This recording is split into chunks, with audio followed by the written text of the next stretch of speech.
Alright, so, hello everyone and welcome back to Satisfactory. So, last time we left off, we were working on our nuclear pasta factory, and if I remember correctly, we had finished up the copper powder side of things, and now we just have to work on the pressure conversion cube, which is a lot smaller numbers, but a whole lot more steps. So, that's what we're going to be doing this time around. So we had this, and we need to get 12 of these per minute, basically, because that's how many we need for everything else. So that is what? It's going to be 6 fused modular frames and 12 radio control units, apparently. So, first step is obviously to get these additional machines connected up. So, we have one belt coming in from there, one belt coming in from there. Now, normally when I do assembler lines, I have the input split across 2 floors. Now here, that's a little bit awkward, just because we haven't built in the second floor. But we should be able to squeeze one in. So if we just pop that in, and then build this across. So that ought to be probably just like that, ought to be enough of the floor. And then we just have to send down half of these. So those all go down there. And now we get this all connected in. So the lifts go in. Then we drop down to this floor. And we get them in down here. These all come down like that.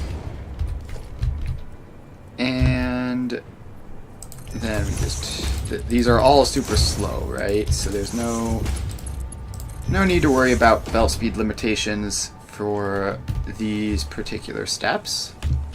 So we do that, and then this belt needs to just go down and connect up. So you go down to there. And I guess we expand the floor out a little bit more. And in we go. Alright, so that is fused frames done. And now we just have to get a similar splitting setup here. So you go in like that, and then that goes out and connects into that. Now, we just need this power pole to be upgraded and connect those machines to it.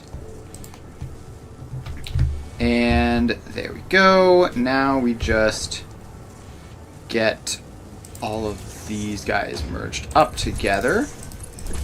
Just quick setup like that. And then we're going to have to mess around with some of this stuff.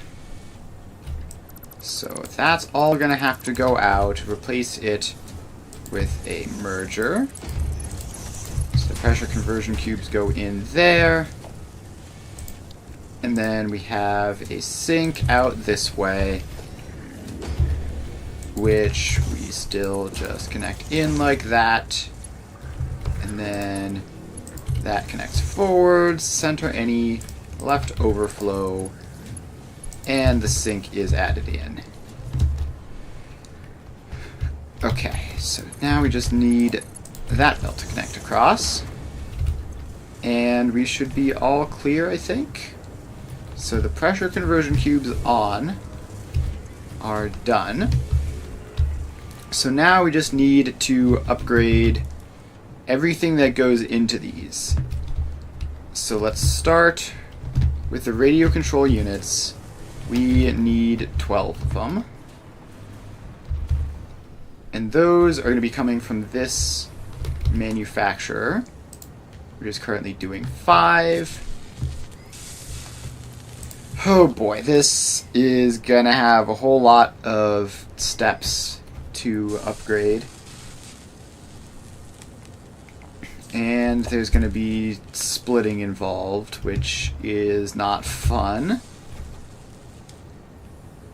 Now, I guess... So we could... No, we can't summer sloop because it's not exactly doubled. So that's still not an option because we're going from 5 to 12. Not 5 to 10. Okay, so first of all, we need to probably keep track of things that we haven't done yet. So, go into the notes, and we have 6 fused frames left unaccounted for. So we just have to write down all the things that we haven't done because there's so many steps here that we're going to get lost otherwise. And now this becomes 12, which is apparently max overclocked. No, max overclocked is annoyingly 11.25. How? Why? 4. That's so close. That's so close, and yet no cigar. Okay, so the cheap option would be obviously just no. So if we summer slooped, it wouldn't really help, right? I mean, it would make it marginally better, but it wouldn't get us to the doubled point that we needed for free. Yeah, so we're going to have to add another manufacturer onto here and have them both do 6 each. So that is set to 6 per minute. And there we go. So now we need to get all of these belts to be split into this. And this is going to be a bit of a nightmare. Okay, so I think... Do we have room underneath this for a bunch of floors? Not really. We have room for some, though. Let's see here. If we put our wall in here... So that would be 1 floor, which can handle 2 inputs. And then we can't quite get a second floor because these sinks are going to be in the way. Kind of. Almost in the way now, yeah. So we're going to have to handle 2 inputs up here and 2 inputs down on the next floor. Okay. So that's fine. So we have... These belts need to go away and not connect in. Then we need you, and let's just have them alternate like this. I think that might make it easier. And are any of these high quantities? The aluminum casings are. But the rest of them... Yeah, so the aluminum casings are high quantities. The rubber's kind of a lot, but the rest of it should be fine. So let's do it like this, and then we'll have the high quantity items on the top floor and the lower throughput items on the bottom floor, let's say. Okay, so then this aluminum casing belt, which we're going to have to mess with the splitting of, you are going to split to there and to there. That's 120 each. And then we have our other belt here, which actually let's have this stack up over this side. So you go down there. And then you have to go over this way a bit.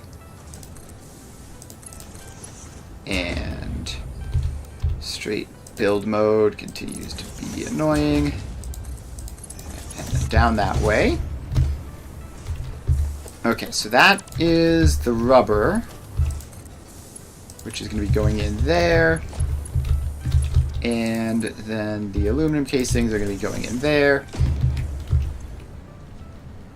So that is this row set up for now. We're going to have to work backwards, obviously, but we're just going to finish building all the inputs to this first. And then work backwards to the things that go into it. So these outputs come down this way, and down this way, and then facing the other direction, and facing the other direction. So then we just get good old classic splits there and there, and then one over here, which goes there and there. Alright, so now we need to get these two belts down to here, which there's space right where they are, I think. So these can just get floor holes like that. And down they go. And okay, so this one will be going in this way. So just keep it on the outside so that they don't have to do any weird crossover things. So that goes into there, then this one come down this way and loop all the way around to that. Okay. Now we have to just connect that one up to everything. And that is the merger that it goes up. So what we're going to need to do is swap this around a little bit. So that goes to there. All those belts connect up. Then that awesome sink is going to have to get moved. And our new splitter goes there. Then this awesome sink goes right in there. And this belt now is just going to be nudged slightly to the side in order to accommodate this new spacing. So you go up to there, where you are right any center overflow, and then you can get connected up to the output belt. Alright, so that goes in like that and should be all set. So, both of these are successfully running, they're outputting their items, which the smart splitter is set up correctly, so that should be good. So now, if only we had enough of these guys in to double, so we need to double all of these, and then that will be good. So, let's work out what we need. We need 4 crystal oscillators, 40 circuit boards, 240 aluminum casings, and 120 rubber. Okay, so those are all the things which we need to double. Now let's work backwards towards the aluminum casings. So we have this line of machines here, which actually feeds up to somewhere else as well. Okay, so because that feeds up to somewhere else simultaneously, is it possible for us to just ignore it until we get around through the fuse frame side of things to figure out how many of those we're going to need in total? That seems like a good idea. So let's look at the rubber instead. So we've got this belt of rubber coming around here, which also goes through a big complicated splittery thing, and I think that just comes over here to crystal oscillators. Are these the only two outputs for the rubber? We've got a rubber going in here. We have that one which goes to our radio control units. We have this one which goes to our crystal oscillators. So yes, I believe those are the only two ultimate destinations. So then let's look at the crystal oscillators, because I believe these only have one ultimate destination, and that is just straight over to here. So we need to upgrade this from 1.67 crystal oscillators up to 4. And that should be as easy as that. No, we need another one. One more power shard. Cannot do math today.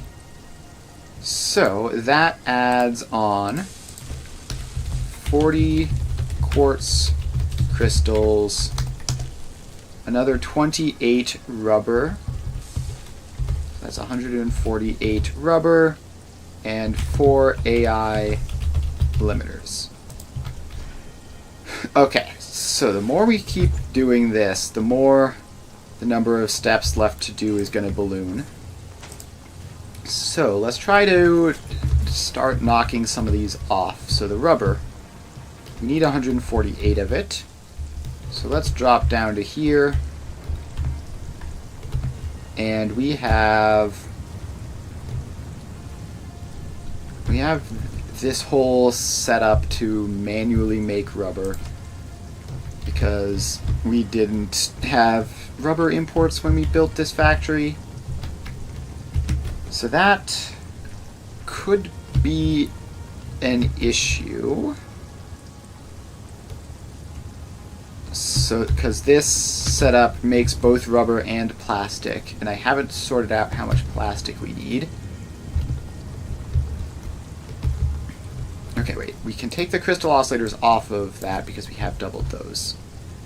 That's important to keep track of. So the rubber we have set up, we need 148 of it. The plastic, on the other hand, I haven't worked out yet. So let's try to just put that off then. So I need to know how much rubber and how much plastic we produce, otherwise I'm going to set that up wrong, and then we're going to have to come back and stare at it again, which would be quite pointless. So these are the circuit board production. Are they the only ones? They go directly over to here and then down into that loop. So there's no other source of circuit boards, right? So these three machines need to make 40. And currently they're making 15-ish. Okay, so that is straightforward. So these, we need to be 40 divided by 3. Alright, what's 40 divided by 3? We can just do this math. 40 divided by 3 is 13.3. Alright, so we get those settings pasted in. The circuit boards are correct now. And now we need to work on the plastic and the quick wire. So 19.043 times 3. 0.043 times 3 is 57.129 plastic. That's gross. 57.129 plastic. And Okay. Then quick wire is that times 3 again. 171.387 quick wire. 171.387 quick wire. But we can clear the circuit boards out of the picture. Okay. So these circuit boards, make 40 of them, and they should be all set up and functional now. So next we have the plastic.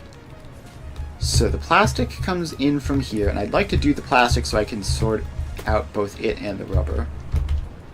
Plastic comes all the way back here, and some of it goes that way, some of it goes this way into AI limiters, and some of it goes this way into whatever this is, which is iron plates. Okay, so let's look at AI limiters, because that's already something which we have that we need to clear out. So the AI limiters, do those go forwards to anything other than this? No, it's just the one thing. Okay, so AI limiters. We need to get up to 4. Just like that. And then that removes that from our queue and then adds 60 quick wire. So this will be 231.387, and what's that? 14 plastic. So 57 plus 14 is 71.129 plastic. Alright. So that is that. AI limiters are sorted out, and they obviously don't need anything fancy there. Okay, so we have a lot of plastic. So the other thing that the plastic goes to is this iron plate thing. Now, the iron plates, are those going to go into the fused frame after this setup, I assume? So those go into reinforced iron plates, which just go directly into modular frames with screws. Yeah, so we're going to have to... Let's see, so the aluminum casings are split. Some of the fused frames are used for that. The rubber is complicated because the plastic is there too. And quartz crystals are another thing that we can look at. Those probably only have the one use, right? Where did we leave the quartz crystals? Quartz crystals down here. Alright, so we follow this belt back. It doesn't split at any point. At least not yet. And it just comes straight from this machine. Alright, so this is showing 16. So this needs to be 40. And that gives us quartz crystals done, and we then need 51.429 raw quartz and 28.571 water. Okay, so for the raw quartz, that should be fine, right? Because this probably just comes off of that belt directly. It's less than 60. So that's all fine. We have the raw quartz supply already. We can just clear that out. For the water supply, we'll keep that marked because it might become a throughput limiting thing at some point. So yeah, we're going to keep that marked just in case we wind up like over 600 somewhere and we have to make sure that we have enough going in. But it shouldn't be a huge issue. So, back to our queue. Fused frames is complicated. Aluminum casings we can't do until we look at the fused frames. Rubber we can't do until we sort out the plastic. Plastic we can't do until we sort out the fused frames. So the only thing that is potentially possible is quick wire, and I'm frankly not optimistic about it. So we've got our quick wire source here, and it seems to split into two. So one of them are the AI limiters, and then the other ones go back here to the circuit boards. Okay. So if that's true, then those are the only two places that quick wire gets used.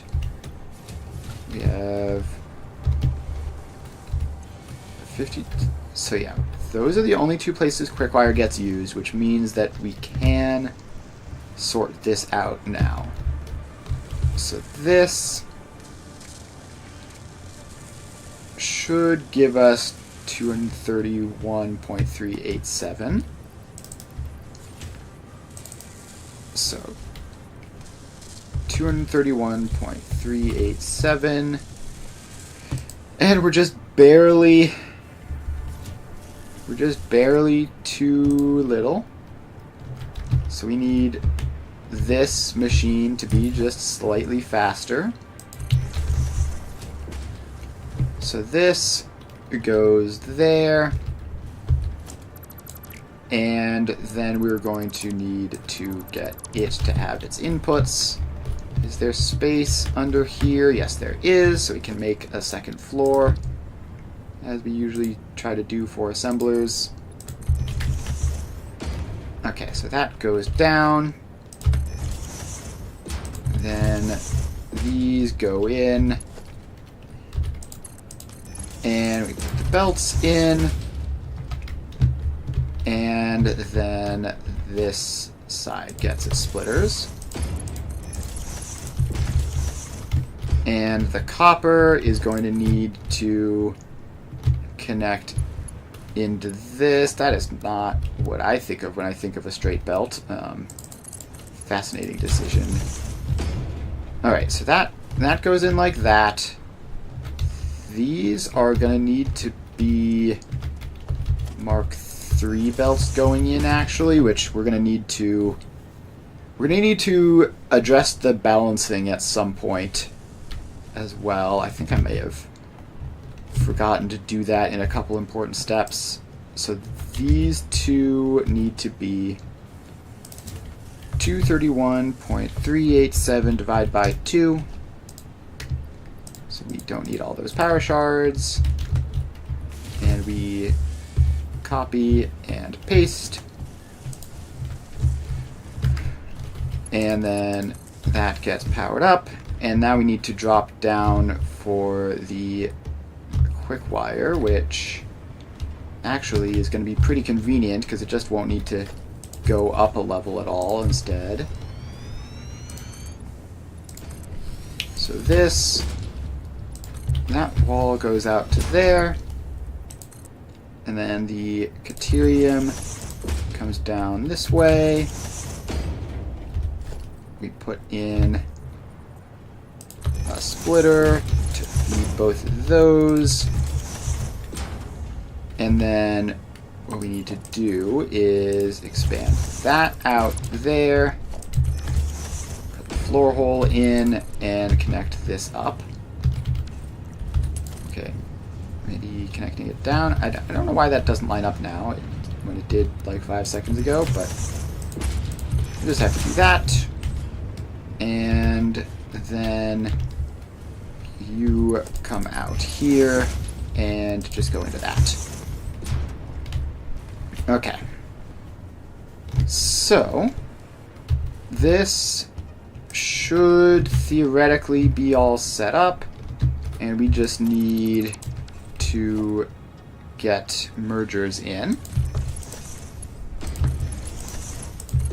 And these are going to need to be fast belts, right? 115, I guess Mark II is fine there. And then you're going to need to be a Mark III.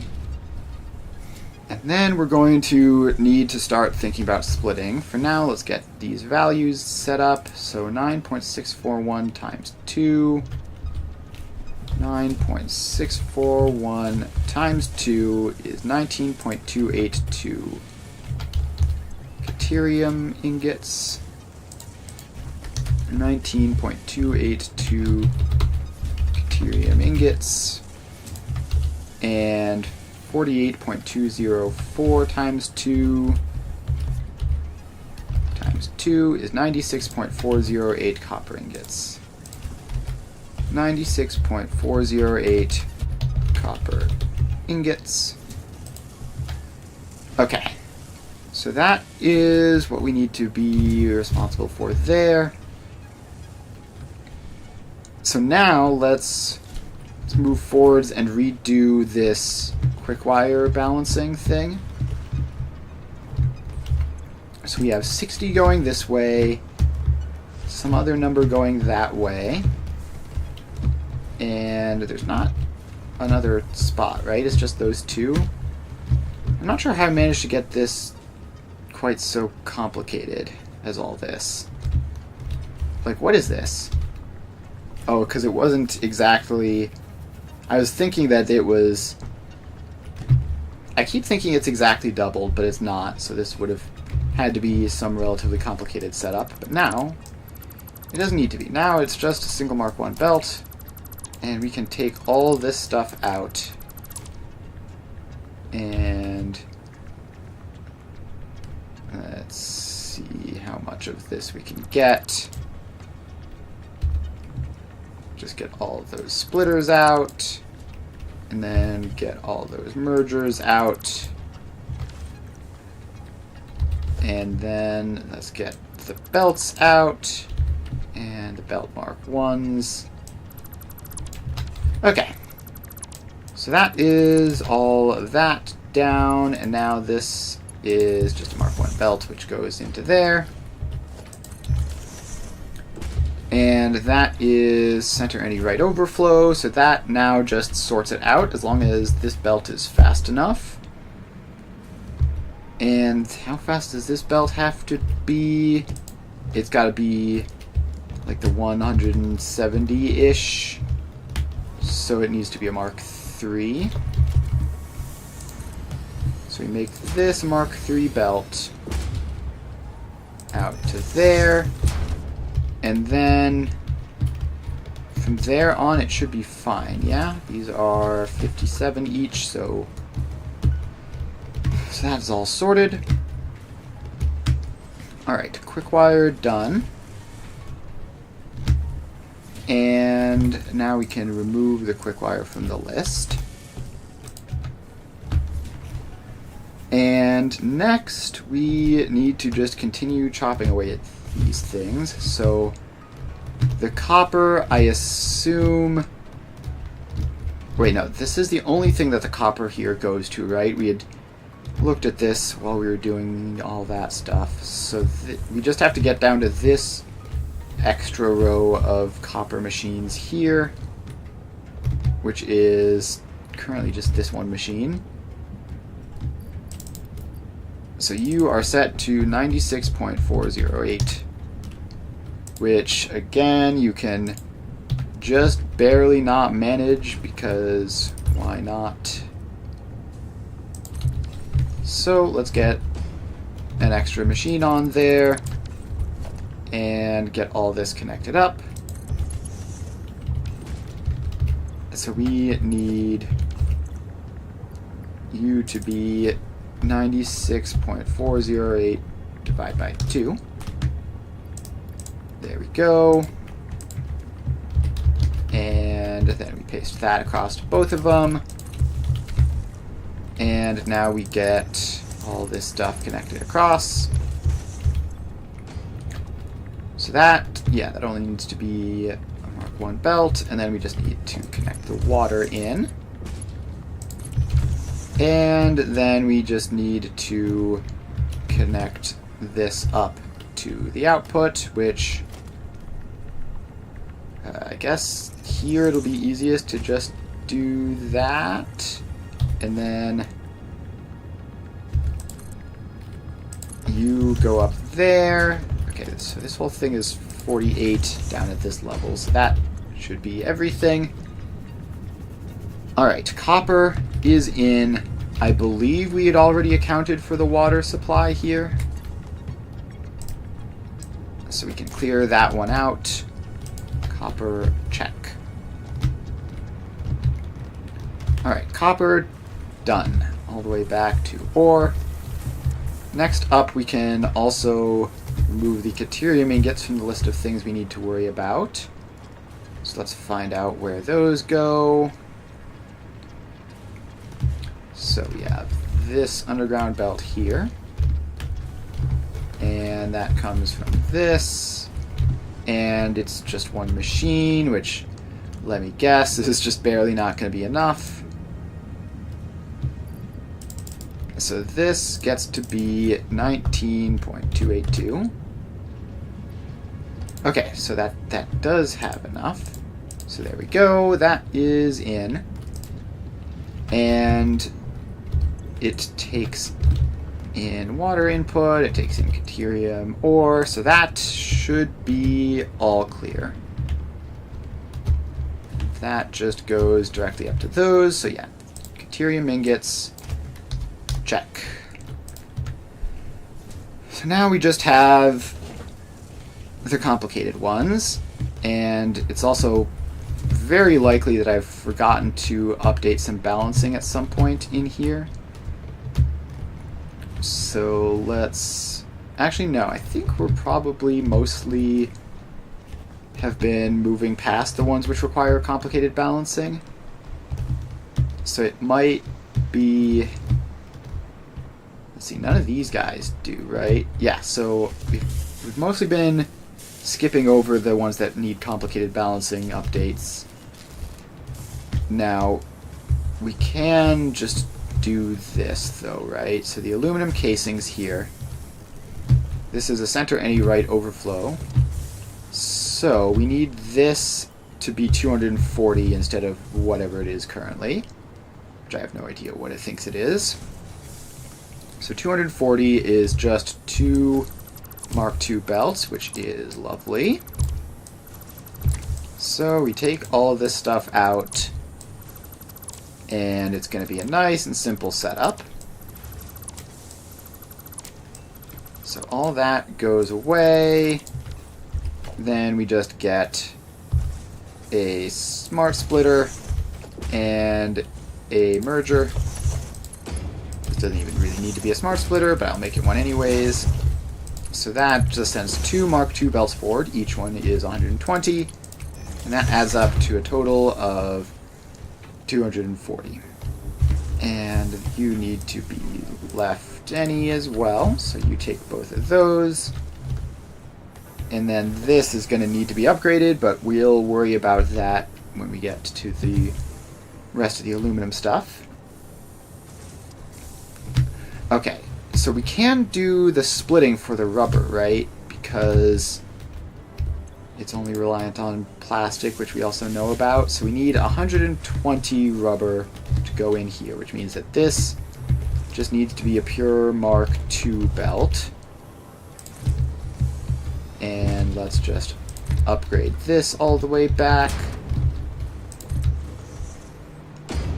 And back we go. Alright, so this just keeps on moving, and then this becomes a Mark II lift. And then this becomes a Mark II lift, and that probably... No, so we need to do right any center overflow, probably, so that that gets forced at 120, and then this then becomes the overflow of 24, which, right, so this goes to here and it needs 24. Is that correct? 28, yeah, okay. But that's just the overflow from the rubber production, which means that we don't need this whole complicated thing. Man, improving this in this particular ratio suddenly makes, like, all the numbers just kind of work in a way that they didn't last time. So that is certainly appreciated. Just being able to clear out some of this complexity. So let's remove those splitters, and then it's time to get the belts gone. Okay, it looks like there weren't that many Mark II belts, but there's going to be a whole bunch of Mark I belts that we can just clear out. Okay, now we just clear out these couple random extra floating belts that I missed. And now this goes there. And this is center overflow, so that'll be the 28 that it needs. So rubber is officially split. And plastic, let's see here. So the plastic, some of it goes over this way towards the iron plate setup. Some of it goes down this way towards the... Is this the circuit boards? Yeah, so that's the circuit boards. And then some of it goes this way for the AI limiters.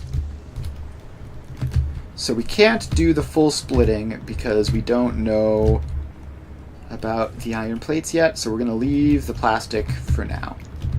And we're going to go up to the fused frames and start looking at them. So if I were a fused frame, where would I be? Say you, no, you're just reinforced plates. It's probably way up here. Yeah, fused modular frames are this machine here. And this is already pretty overclocked. So we are going to need to split this into two machines. And we're going to need a little bit of extra space for that. So we pop a second blender in. And then each of these are going to be set to 3 per minute. And we copy that and paste it on over. And we paste the power as well. Then we need to get the outputs set up properly for the extra machine. Like that. And then we get our smart splitter, which just goes like that.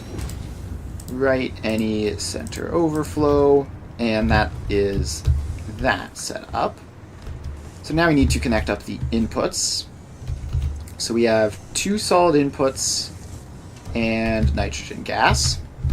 So it looks like we already have a multi-floor setup here, which is cool. So we get a floor hole out there.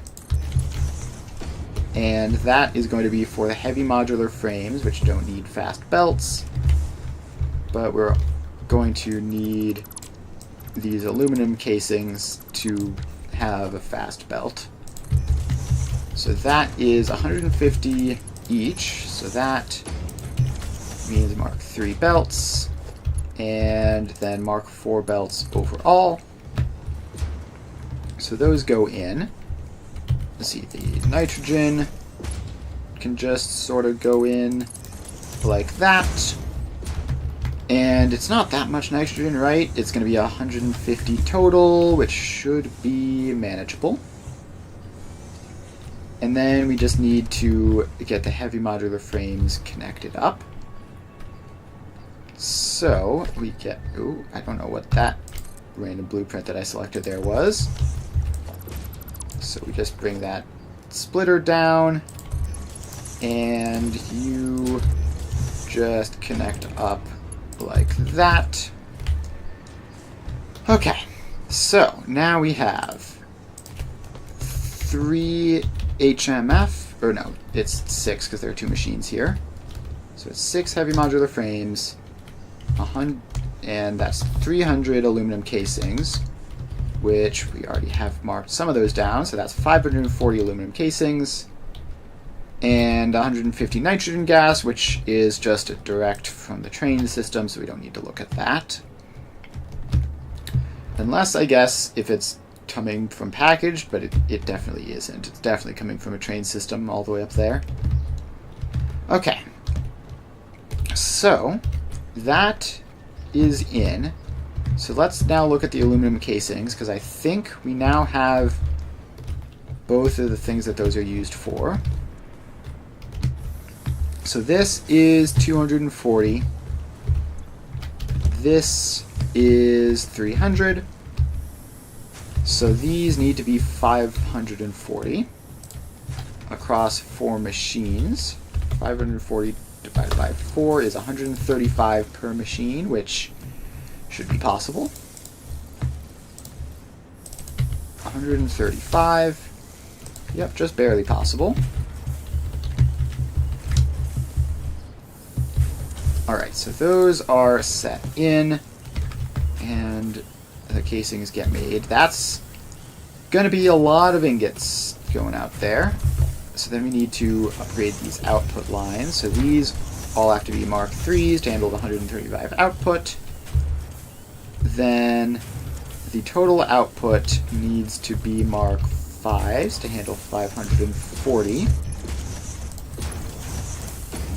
And that needs to go all the way out there. Then this one needs to be Mark 4 to handle 300.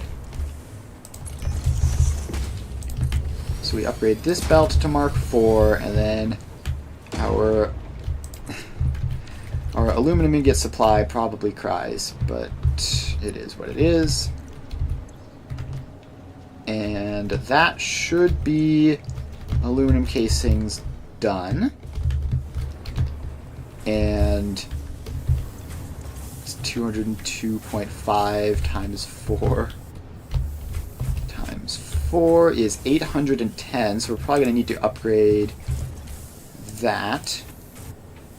But aluminum casings is done, so we can chop that out, and then this input here is going to need to be Mark 6. So each of these needs 202, which means Mark 3s. So those get Mark 3s. Then these are going to be 400 something, which means Mark 4 and Mark 4. And then this is going to be 810, which means Mark 6. Oh, but there's actually another place that these get used out here, so we actually need to... So what we said, this was 810, right? 810 aluminum ingots. 810 aluminum ingots. So we are going to need to... Actually, do we need to? I think it should be fine to just have Mark 6 belt, right? Because that'll be 810. And that will be something else once we get to it. So let's upgrade this whole input line. And I guess we're going to have to force the 810 to be accurate. Just for the sake of having it. It won't be that hard to do anyways. But now we're going to have to run up here and fix this whole giant row. And hope that we have enough aluminum to do this. I did not realize it was this much aluminum, and I might wind up having to use summer sloops in the aluminum side of things anyways, just to get the numbers to line up. Hopefully not. Hopefully our aluminum supply can hold. But if not, we will find out, like, probably a very long time from now, when we go back to check why things aren't working. And they haven't been working for many, many hours because I haven't noticed. It'll be fine, though. Alright, so that is that. Then this needs to be forced to 810, which is pretty easy. We just need a merger, a priority merger there, which gets those in, and then we have a smart splitter And, okay, this is going to actually be a little bit cramped, but it should all fit. So we have this belt here sends 30 back and moves 30 forwards. Why does that not line up? Okay, there. It does line up correctly. So that sends 30 forwards. This sends 780 forwards. And then, all told, we have this belt of 810, which we're going to need to adjust this just for spacing reasons. So that is going to have to go over there and still do the 1 to 2 splitter, and then that will give this enough space to have that belt in there.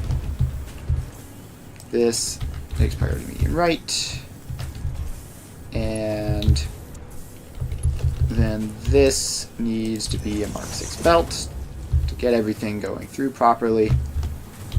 And you need to be right any center overflow, probably.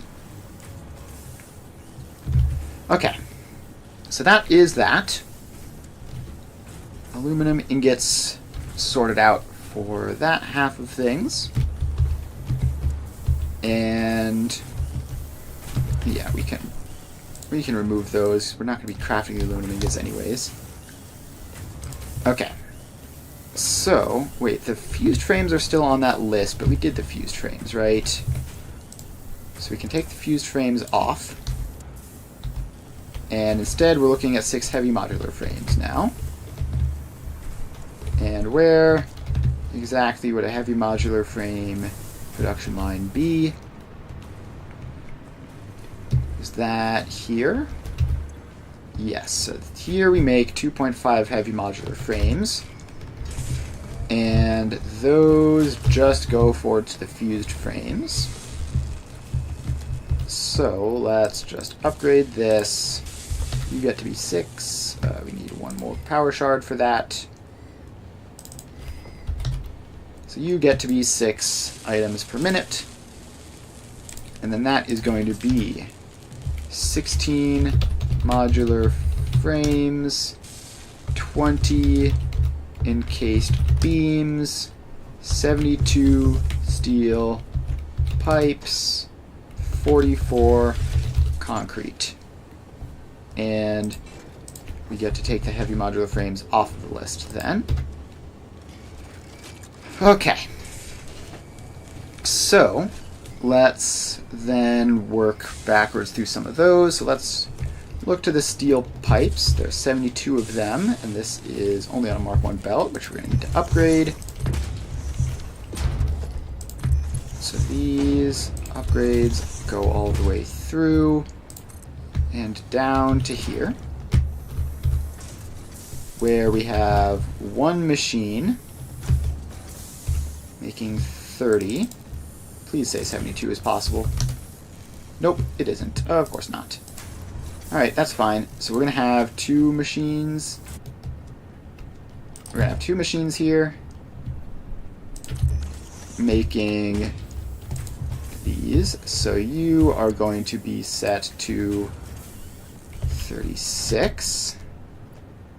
And then we paste those settings across. Okay, so we need to get this all set up. So we take that belt out, and these need to be Mark 3s each, and a total of 288, so a total of a Mark 4. And then we need to get these guys merged properly. So let's see if I can squeeze it in to use the existing lift. No, it's not going to happen. Okay, so then we're going to just have to replace that just a little bit off to the side. So this is Mark 1 and Mark 1, and then Mark 2 forwards up through there. We take that floor hole out. We send you up to there. And then you get connected up, just like so. Now we follow that. And is it possible to just get this connected?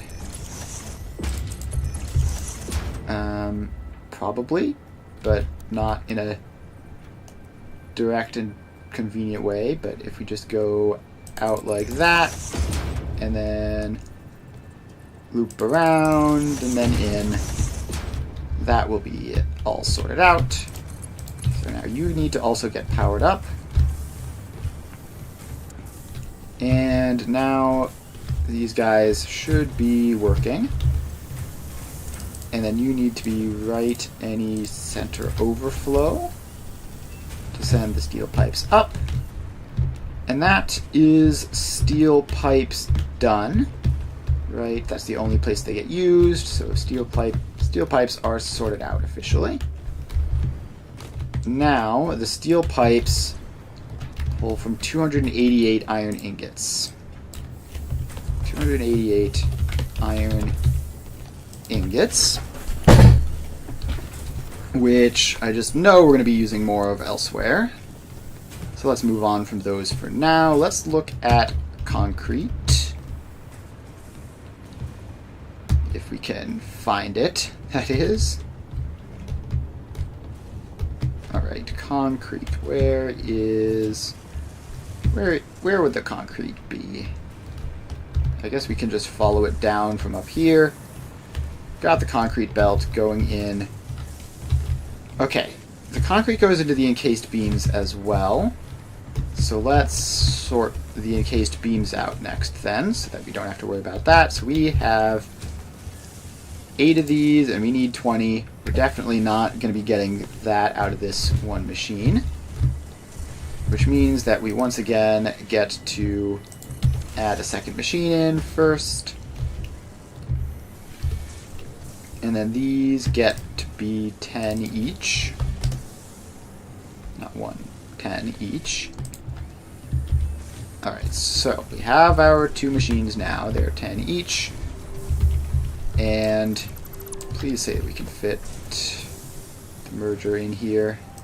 I think it might be barely possible. Yes, it is barely possible. So we don't have to rebuild all the stuff going forwards from that at least. So now you are set up. We power the next one.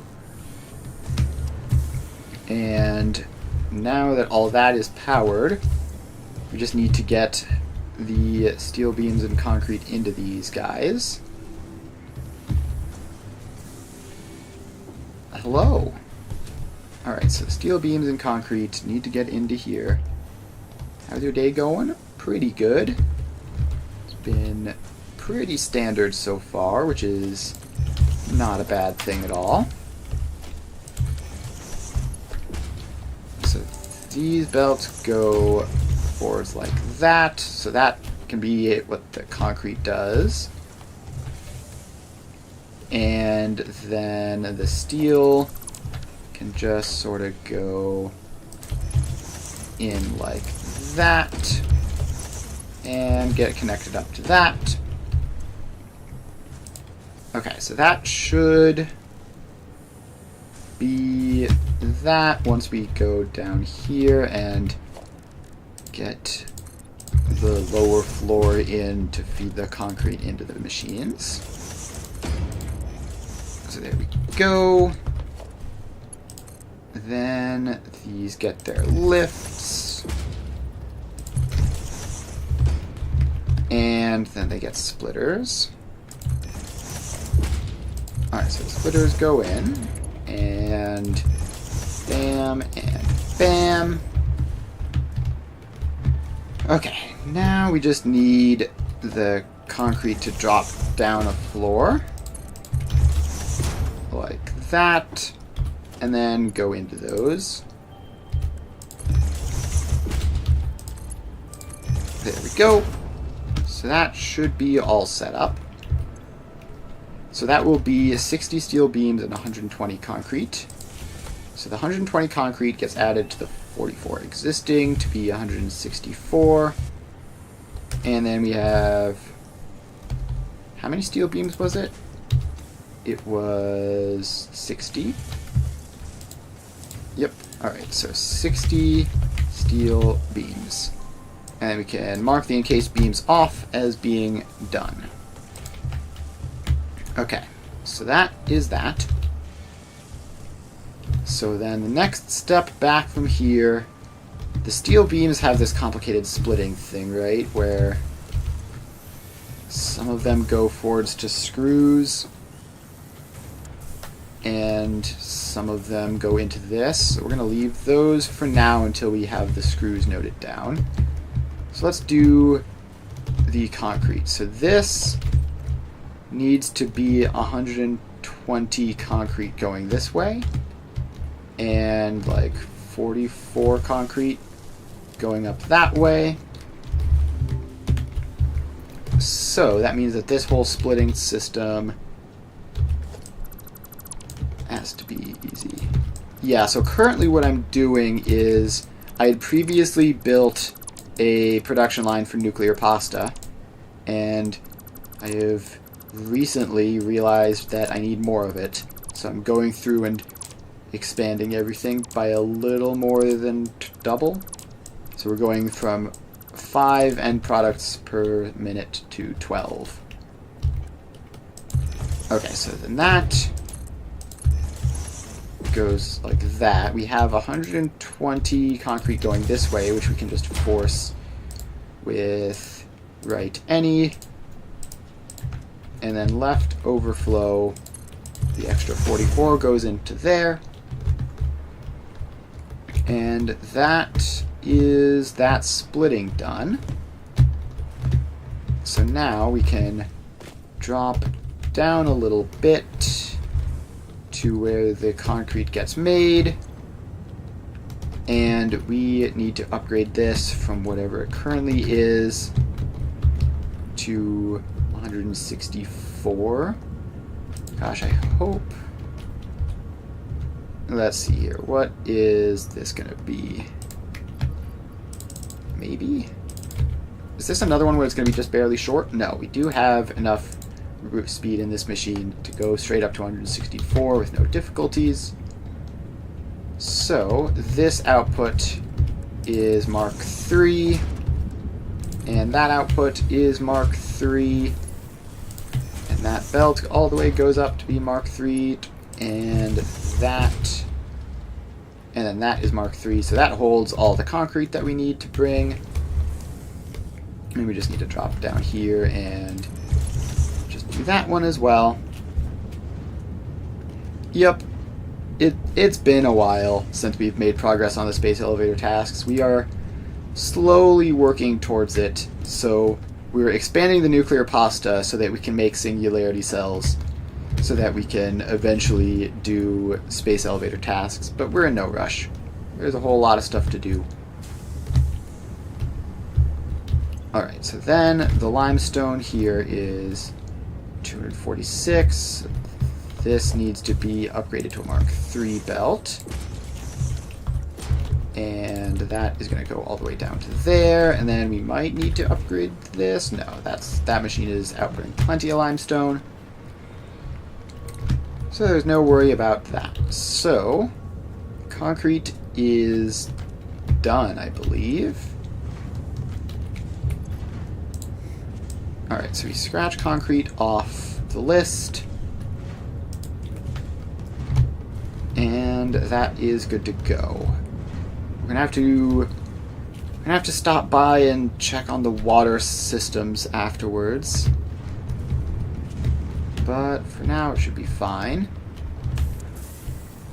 So that should be providing enough concrete, and I don't know why this is buffering so much. Probably because this isn't running at full speed. Yeah. I do play other games from time to time. I play Factorio frequently on this channel. I would say this is definitely one of my favorite games. I wouldn't say it's like my main exclusive game or anything like that. Okay, so we've done concrete, we've done pipes, we've done encased beams. Let's do modular frames next. So we need to upgrade these up to 16 per minute, which hopefully is possible with just this one machine. 16, no, that only goes up to 12.5. So we're gonna have to add another machine onto the list. And that is close enough. Alright, so that goes forwards, and they all just connect up. So these need to be 8 each. So that is 8, and that one is 8.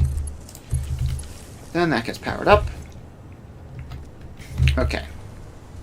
So now we just need to get the inputs connected on these guys, and there's stuff below them, but not in a way which makes a problem, so that's fine.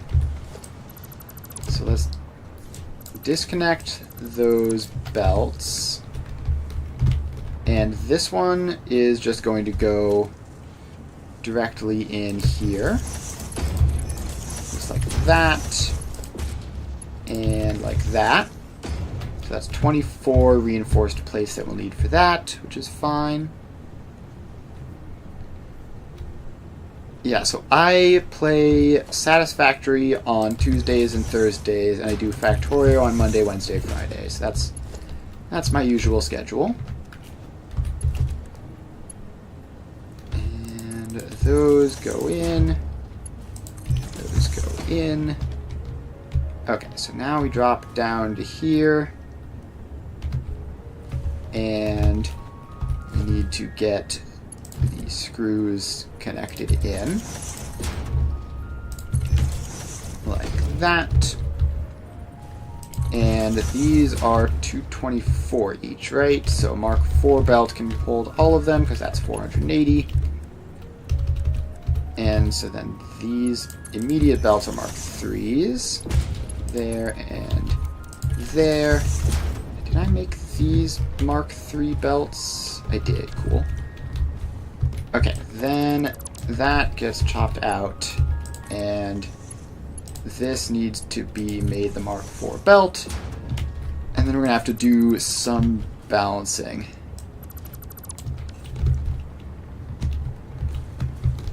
Why don't you add a schedule in the About section so followers can know? I just sort of forgot to do that, is the answer. I should definitely get around to that after the stream.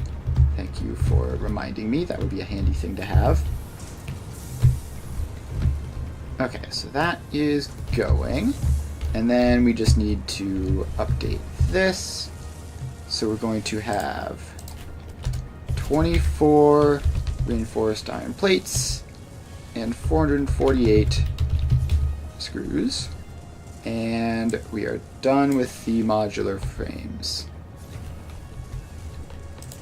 Okay, so let's move back to screws next, because those are involved with the steel beams, right?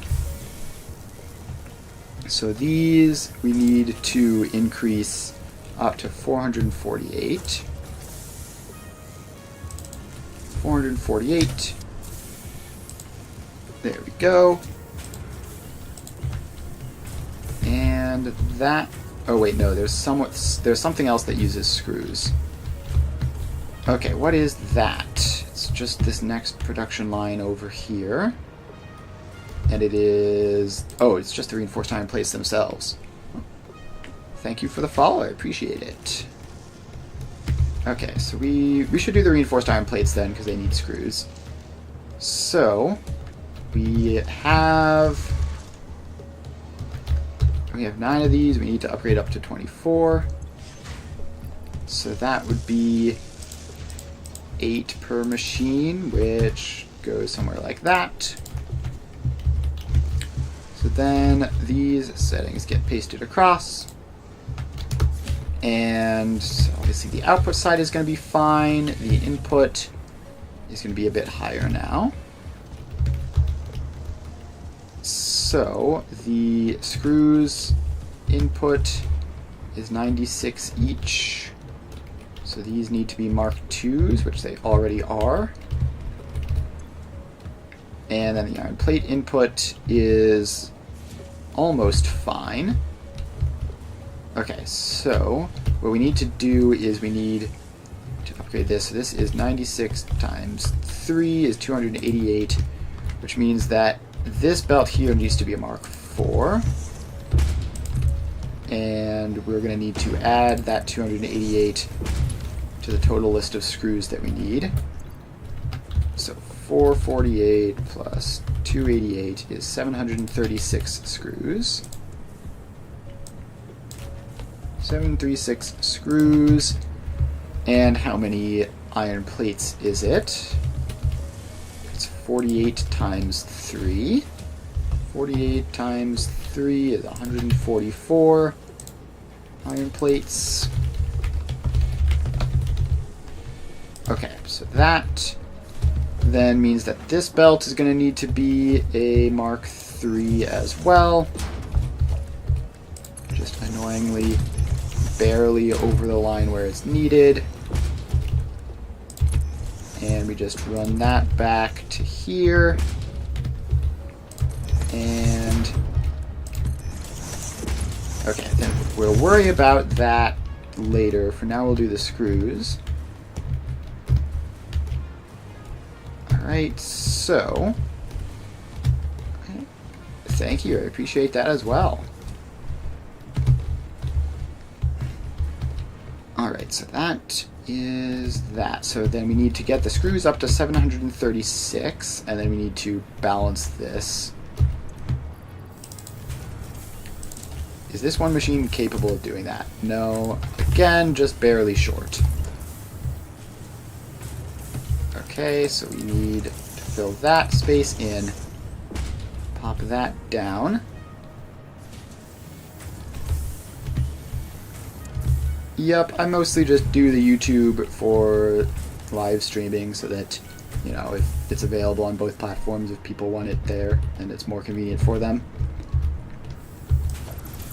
Okay, so we need that to go there, and then these are going to need to be Mark IVs out to there, and then that bit's going to need to be a Mark V, and these are 736 divided by 2, which we just copy and paste. And then we need to get the input to this, which just barely fits, but that's fine. So we go there, and then that gets powered. And that's going to come over this way somehow. And then we'll deal with the steel beams in a bit. So this is 7.077 times 2 is 14.154 steel beams. So that makes this 74.154 steel beams total. So that is marked down for the future. Now we need to do this splitting of these screws, because currently this is no good. So we have, what, 448 there, and what was it? This 96 times 3, 288 here. So we just need to get that split properly so that we don't have a situation where one's getting all sorts and the other one isn't. So 488, or 448, 480 minus 448 is 32. That's not especially helpful. Not terrible, but could be better. What about 448 divided by 4, 112 divided by 8 is 56. Is there any convenient numbers? Divided by 7 is 64. That's fun. Okay, so there's no super easy way of getting to 448, but 288, 96 times 3 might be better. So it's 270 plus 18, which is 18. I feel like there was some relatively straightforward way of getting to 18 times 5 is 90. That's not ideal. Okay, not seeing great stuff there. 288 divided by 9 is 32, divided by 8 is 36. Okay, not seeing much there. Not seeing much in terms of making it super convenient. It's just sort of going to be awkward unless maybe there's a ratio between the two. So 448 divided by 288 is, I mean, that's a repeating decimal. Is it a useful repeating decimal? 288 times 1.5 repeating is 448. So, I guess we could try to figure out what ratio that is. Let's see here. Can I think of it off the top of my head? No, I can't. Alright, we're just gonna do it in the mildly ugly way of just forcing the numbers a little bit awkwardly. So, 448 minus 480 is negative 32. So we are just gonna have to get to 32 and subtract that from 480. So 32 is 64 minus is 64 divided by 2. 64 is 60 plus 4. What are the numbers here that I can do? 32 times 4 is 128. That's not helpful. Okay, times 5 is 160. That's a multiple of 10, which is promising. So 160 is 120 plus 40. Okay, so yeah, that's the plan. So this one is the one which ultimately needs to be 448. So what we need to do is split that off, gain some extra room in here. And so step 1 is get a conveyor merger in. Any idea or theme you're planning to create? Not super extremely. I like doing the load balancing instead of manifolds, but beyond that, I'm not like doing art type stuff, you know? Okay, so that goes out as a Mark 4. So that's step 1. Then we get a smart splitter there, which this is probably going to need to be a priority merger at some point. So let's make it that. So we have right overflow center any. So then the center will be our batch of 1/6 of our. The center will force to be 32, then loop it back into here, and then the right will take the extra stuff and send it over to that way. So that should be fine. So in order to get 32, we have a merger here, which is, we just passed a smart splitter. And this needs to be 120 plus 40. So 120 is just Mark II, 40 is just a third of a Mark II, or 2/3 of a Mark I, or no, it's the other way around, right? So we need this to just loop into that, and we take 2 of those out to there. one of you goes forwards to there. And then this just combines back in. So that should take 80 out. And then this will be 40. And then this will be 120. So that goes out like that. So this is now 160. Next, we need to split this by 5. So we're going to need a bit of room for that.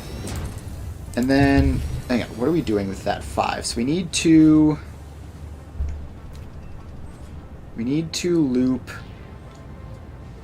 loop 32 of this back to here, I think, right? So 32 of it goes back to there to limit this to 448 going past this way. And then the rest of it will just merge up with this output. Yeah, so that's the plan. So this, we just pop our blueprint down. And we are going to take one of these, which will be 32, and take you back into there, where you get to be priority. And then all the rest of these then get to merge up, and then they will all go forwards. So wait, no, that's not a useful place to put a merger.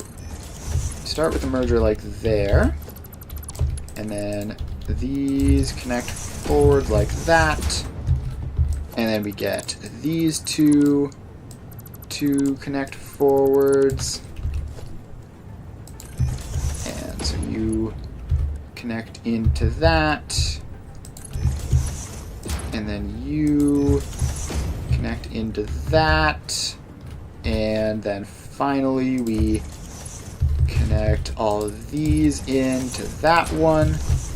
So we have 1, 2, 3, 4, 5 outputs. That's a 1 to 5. And then we just go all the way back to here. And I think now if we just do this, that connects up with that, and it all goes forwards. And I believe that will be correct. So then we go left any, right will now be overflow. And this should be 448. Let's get a throughput monitor on here just to see if that's actually the case. Okay, now this belt of screws seems to have stopped entirely. Sorry about that. I can never react to my sneezes in time to like mute or anything. They just come too fast. Okay, so this takes the rest of the screws, but it's not getting any iron plates at all now for some reason. Probably some weird splitting stuff that I've done with like the iron ingots or something. Or whatever, that'll be worked on later. So for now, this is not doing its thing. We need that to connect forwards first of all, and we obviously need the screw production to keep up as well. So that would then output to here. Oh, and then this also needs to connect forwards. And then from there, I believe everything should be all connected up. I don't know, we'll see. We're going to have to return to all of the... I'm going to have to return to all of the balancing once the right number of items are actually in the factory. Alright, so screws have been sorted out, right? We've even added their calculations into the steel beam quantity, and now we've balanced them, so that should be everything. So then the next step, we've also done reinforced iron plates, right? Yes, so we've done the reinforced iron plates already, so we can remove that from our list. And that is this, which has its screws all set up, but it needs its 144 iron plates. So let's loop back to do that. So, iron plates are this belt, which comes all the way down from here. So currently we have 60, and we're going to need 144 of them. Is that the only place they go? Right up here, and then over that way. Yes, that is apparently the only place where we use iron plates, which makes that quite convenient. So these I've already set to be Mark IIIs. And then we overclock that to 144, which I'm sure would have a fantastic impact if we had enough iron ingots to run this at all. But for now, we need to add 72 iron ingots to our list. What is that? 72 plus 288 is 360. So that is 360. And 14.4 plastic. So 71 plus 14.4 is 85.529. And the splitting on this is going to be absolutely miserable on the plastic. So that is going to be a thing. For now, let's look back at the iron ingots. So this needs to be a Mark II belt. So let's run that all the way through. And hopefully we've done all the things that use iron ingots, and we can just upgrade this now. Otherwise, we'll have to keep looking.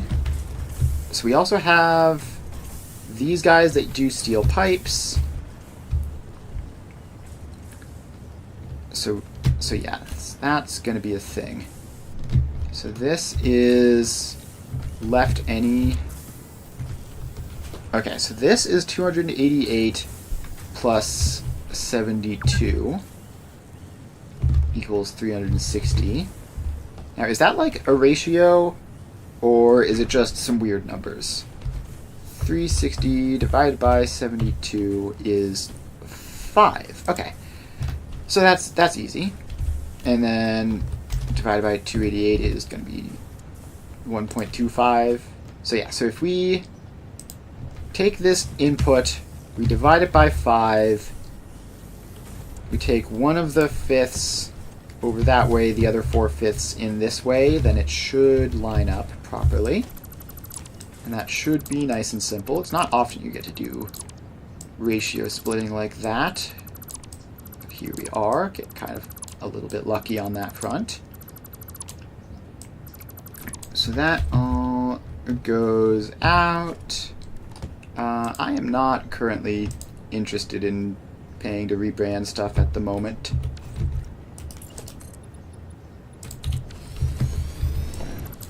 Alright, so that goes out there. And we get you in. And how are we going to align this so that it works? Probably something like that. I don't know. We need to have some space for both of these outputs to combine up. Okay, so we've done that. And then all of these can get dismantled and then sent in to a merger or two. So this gets to go forth like that. And then we get another one. And this is actually going to be a bit tricky spacing-wise, I think. Because now we have to get that belt into that splitter. So we're going to have to push this splitter forwards and probably just move it over that way for the extra space. go. And then that goes into there. And let's see, so that all has to connect forwards. And I think that is good. And then we just take this one and pop it over that way, and we're all good.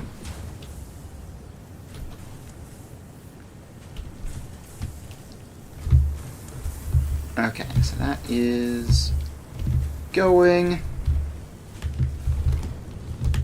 And now we just can go down to the iron ingot production areas here. So we've got 3 machines here, making 150 total. So if we want to go up to 360, then we're going to have to, each of these is going to have to do 120, which should be doable. Yeah, there we go. Control C, Control V, Control V. So these are 120 each for 360 total. And they go up and into there. Okay. So that is that upgrade made. And then we need to get the iron ore side of things split up. So these need to be Mark IIs to get to 64. 64.6 times 3 times 3 is 193. So this needs to be a Mark III belt. Going all the way out to there. And then that should be all good on that front. The water input is manageable. So that should be that done, right? So the iron ingots go up to there, and then they go into there and over to there. So yeah, I think we can remove iron ingots from the list of things that we need, and as well as screws and iron plates. Or wait, did we do the iron plates? Yes, we'd done the iron plates. We hadn't gone back to do the plastic which feeds into them yet. But as far as the plastic goes, okay, so the next thing is steel beams. Let's do steel beams next, and then we can stare at the rubber and plastic for ages on end until we get confused and give up. And then we'll be done. So where did the steel beams go? I think I left them up here somewhere. Right? I think it was this guy makes them. Yeah, so you make the steel beams. And you need to be 74.154. Please be enough. 74.154. No, of course not. Why would it ever fit in the existing number of machines? Alright, that's fine. So we need to take all this stuff out. And we need to split you up a little bit. So that each of those takes some. You need to be 74.154 divided by 2. And then we paste across. And there we go. And then all that stuff can go in.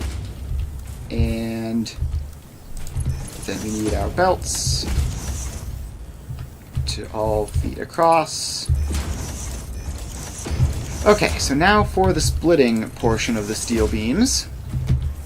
We have, I believe it was straight fours, right? We had 60 over here and then some weird cursed number over there. So we just take all this stuff out. And all of those splitters go away. And then we clear out all these belts. And then we can just get rid of these last couple random stragglers who I missed. And that power pole. Alright, so then that belt goes into there. And that is center any, which is 60, right overflow. Alright, and that should handle everything if we had aluminum ingots, which I seem to have managed to disconnect. Now, these guys have plenty of aluminum ingots. They should be running for now. And yeah, so that steel beam's done. And the aluminum ingots are imported, so we don't need to worry about them. They're just going to be however they are. And that is that. So you need to be right any center overflow, because this is forced to 810 exactly, whereas this is just whatever spare is left over. Okay. So now we have the rubber and plastic, which, if I'm not mistaken, is just the one thing holding us back here.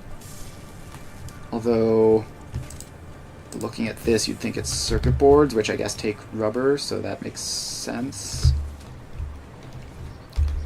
So the circuit boards go back to here, and they are low on rubber. Yep, so time to sort out this rubber plastic nightmare. So we have this machine outputting useful rubber, and we have an underground belt. Why do we have an underground belt down here? So, okay, so this is residual rubber from the excess polymer resin from the fuel. Okay, that's certainly a thing. So we're going to need to figure out how all of that lines up then. This is going to be a mess. Okay, so we have our diluted fuel here. We have our heavy oil residue there. We're going to need to do some actual math.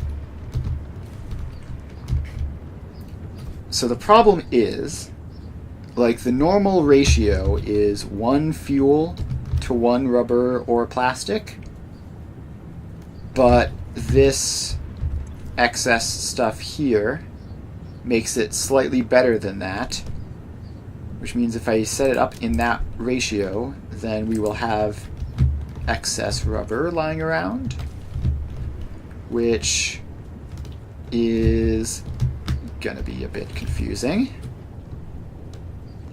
So we need to, like, figure out the entire loop simultaneously, and keeping in consideration how much the ratio is here. So let's see here. 3 crude oil to 2 polymer resin and 4 heavy oil residue. So heavy oil residue is 1 to 2 with fuel. So this effectively outputs 8 fuel and 2 polymer resin. So we need to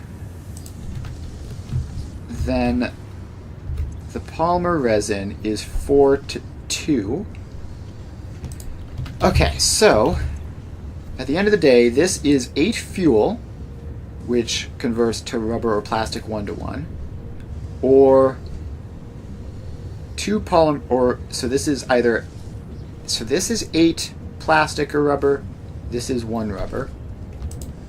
So we need to make it so that we need to make enough fuel to feed 8/9 of our total production, and then the polymer resin will handle the rest. Right, so let's get some signs down to write that math down a bit.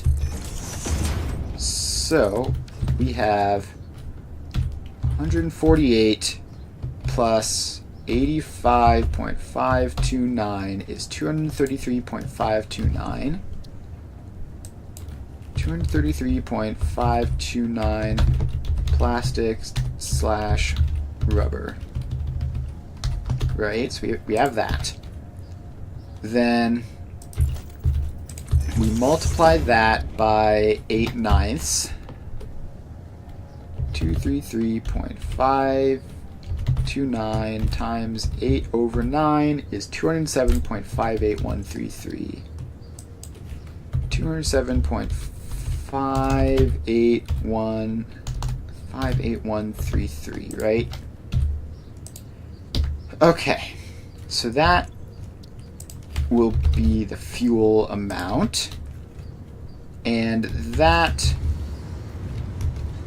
divided by 2, right, is how much heavy oil residue. So divide by 2 is 103.790667. 103.790667 is heavy oil residue. And then the amount of polymer resin from that is half of that. So that is, divide by 2, 51.895. I think there was also a repeating 3 in there, is the amount of polymer resin. And then that gets transformed into half again of rubber, is 25.947667 rubber. 24.947667, is that right? Yeah, 947667 rubber from resin. And then if we add up 207.58133 plus 24.947667, we get 232.529. All right. We've done it. We've figured out the math through the ratios. So we need to make 200, so we just need to use this, right? So we need 103.79 heavy oil residue. Please say this works. 103.79. Nope, it's just barely too short again, which means we need to squeeze another refinery in here somehow, because of course we do. So that means moving this water pipe over. That's kind of gross, but that's what you gotta do. So we get our second refinery in, and they are going to have their polymer resin outputs merge up.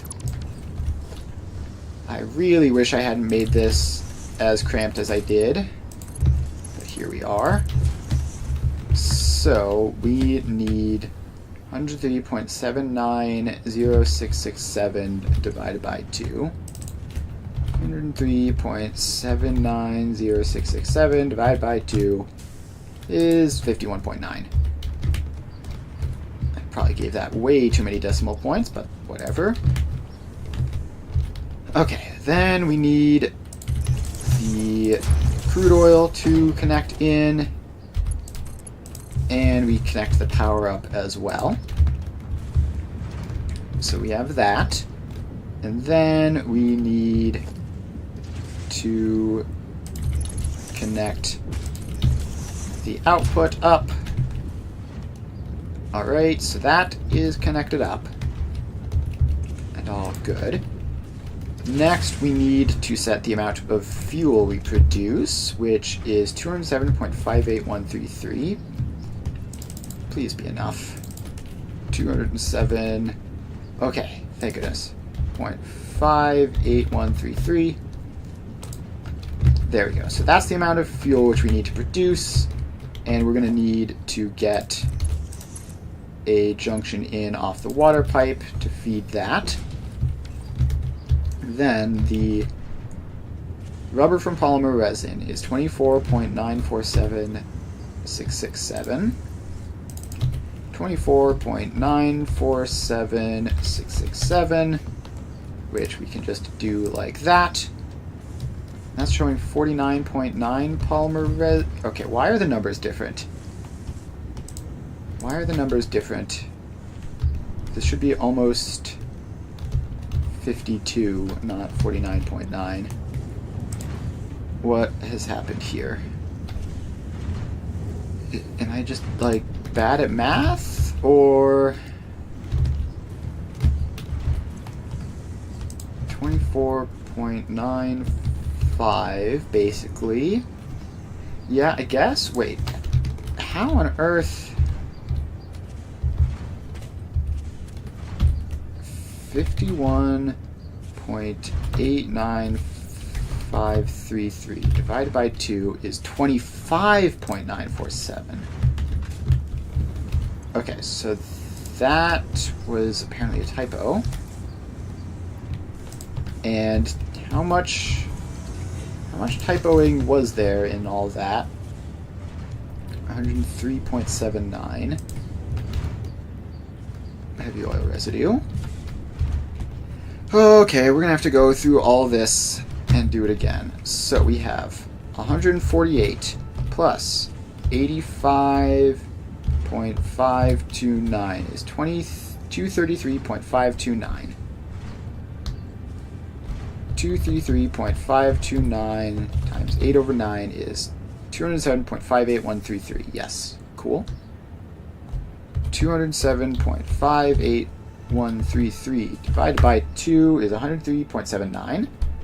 Divided by 2 is 51.8. Divided by 2 is 25. Yeah, so it was just that last one which was a typo. So all the rest of this should be good. So this gives me 51.9. That gives me... Yeah, so... And this is 103.79 and 207.58. Yeah, so all these numbers work out. So we just need to feed this belt of 51-ish items into there and connect you up to the water pipe. Because of course you need water.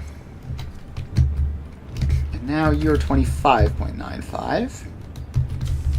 And let's just swap that number to be corrected. Okay. So, we're all clear on that. Now we have the correct amount of fuel and the correct amount of excess rubber, right? So, now we just need to write down, this is 207.58133 fuel. 207.58133 fuel. So we need to make 85.529 plastic and 148 rubber, or 148 minus 25 point something. 148 minus 25.947 is 122.053 rubber. 053 rubber. Okay, so we go up there and we're just gonna have to make those guys up now. So this is our fuel pipe and it can just go up and do its thing. And now we have all of this stuff. So our rubber output, some of it is from here, and then the rest of it comes from this one machine. So So this machine, which is currently 50.855, needs to be 122.053. Okay, so we have that. Then we have our plastic supply, which comes out of this one machine. So this needs to be, keep using power shards, 85.529. Okay, so that is that. Now we just need to get the internal machines set up properly. So this needs to get 42.765 rubber per minute. And this needs to be the one to supply it, but it also needs to supply the rubber for this one. Okay. This is where the fun math stuff goes in. So this is our plastic output. And this is our rubber output. Oh, there's a very, very good reason that shortly after this factory, I built a giant plastic and rubber factory so I could abstract it all out and deal with it there instead of having to do this nonsense every single time. I wish I had done that a little bit earlier. So this needs 42.765 rubber. Now this is a smart splitter. Why is this a smart splitter? Oh, so I did end up just being lazy on this. Okay, so that is helpful at least. So we don't have to do exact balancing here. We're just brute forcing it. So this needs to have enough excess over to there to feed the 42.765 that needs. And then likewise, this one needs to get enough excess over to here to feed the 61.025 that one needs. Okay. How do I do this? How does this get done ever? 61.025. I don't have existing math signs lying around, do I, for this? No, I don't. Okay, so let's think. The amount of plastic we need, so the amount of rubber we need to feed this is 42.765 plus whatever is needed to feed this. So we need to have these two machines output in excess.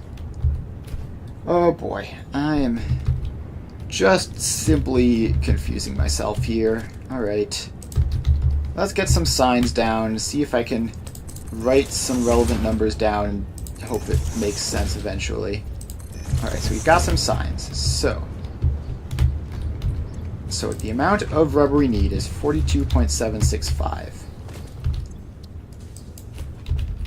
Rubber need 2.765 plus X. And plastic need is, what is that, 61.025 plus Y.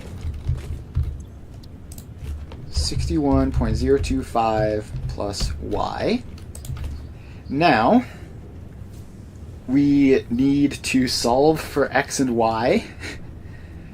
So we need to figure out how X and Y are related. So X equals 1/2 Y. So let's see, the amount of plastic we need, X equals 1/2 of this, right? So X, I think X equals 61.025 plus Y divide by 2, right? Because X is the amount of rubber that... Wait, no, is that right? So the amount of rubber we need is 42.765 plus whatever rubber this consumes. Now this consumes enough rubber to make the plastic need. So the plastic need is 61.025 plus Y. Yes, so that is correct, which means then Y equals the opposite of that. So Y equals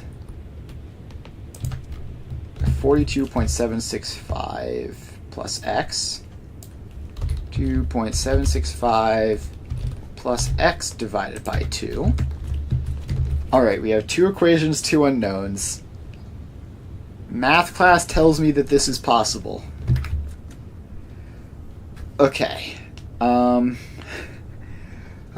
Who would have thought that I'd be sat here doing just good old-fashioned algebra? Okay, so we have to substitute in... If we just substitute in X for Y, right? So Y is that, but that X is 61.025 plus Y divided by 2. Plus 61.025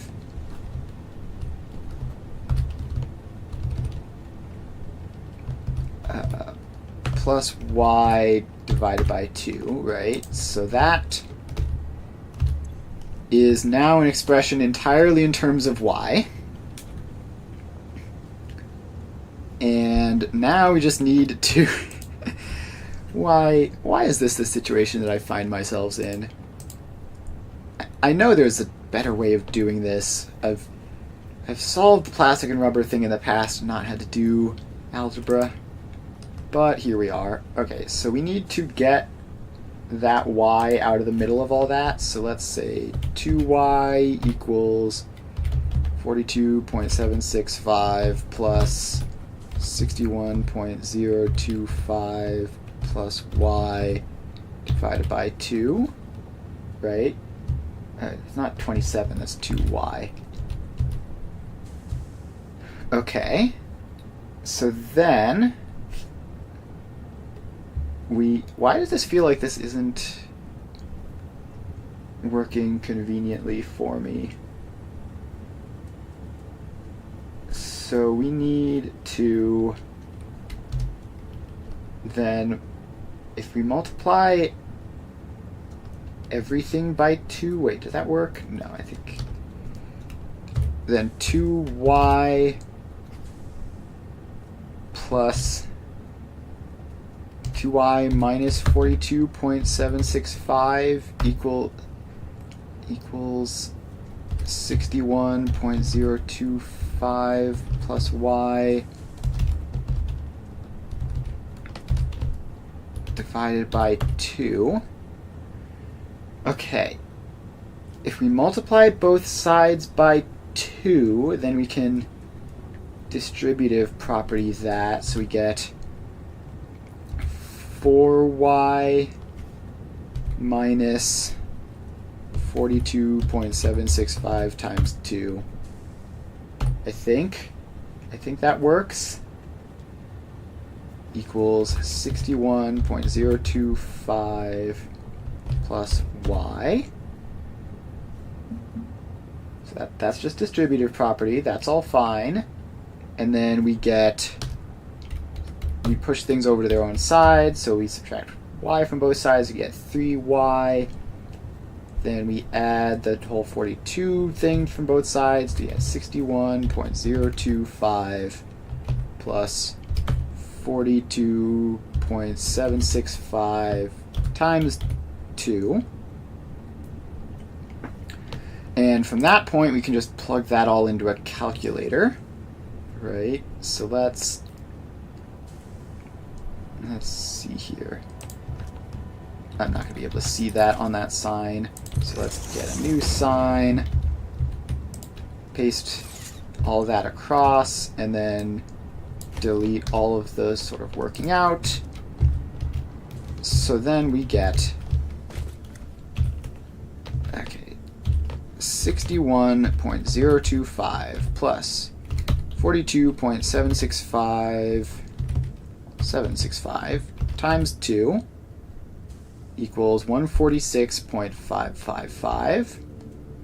146.555 divided by 3, not 33, is 48.851. Y equals 48.851. Okay. Then X equals just have to plug that in. 48.851 plus 61.025. And then we parentheses that. Divide by 2. X equals 54.938. X equals 54.938. Okay. Gosh, I sure do hope that all that math was right and I didn't make a foolish mistake in there. So, why is what do these numbers even represent? So, rubber need is 42.765 plus X. So X is the amount of rubber that this machine needs, and Y is the amount of rubber that is the amount of plastic that machine needs, I think. So X is 54.938. So this, if you are 54.938 times 2, then that's 109 point something. And then if you are 48.851 times 2, 48.851 times 2. Okay, so those numbers are in, and now we just have to check to see if they actually work. So, the amount of rubber produced by here is 97.7.